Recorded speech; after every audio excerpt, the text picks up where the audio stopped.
بسم اللہ الرحمن الرحیم۔ رسول اللہ صلی اللہ علیہ وآلہ وسلم نے فرمایا، بندہ کی دعا قبول ہوتی ہے جب تک کہ وہ جلدی نہ کرے کہ کہنے لگے کہ میں نے دعا کی تھی اور میری دعا قبول نہیں ہوئی۔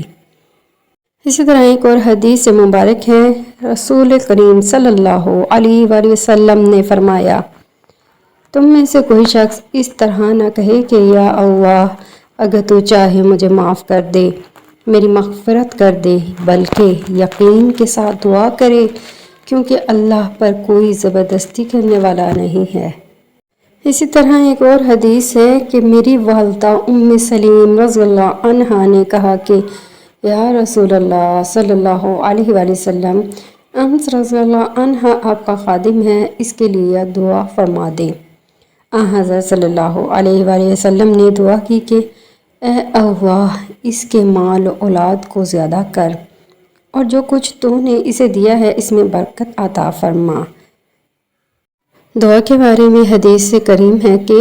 نبی کریم صلی اللہ علیہ وآلہ وسلم نے پریشانی کے وقت یہ دعا کرتے تھے، اللہ کے سوا کوئی معبود نہیں جو بہت عظمت والا ہے اور بردبار ہے، اللہ کے سوا کوئی معبود نہیں جو آسمانوں اور زمین کا رب ہے اور بڑے بھاری عرش کا رب ہے۔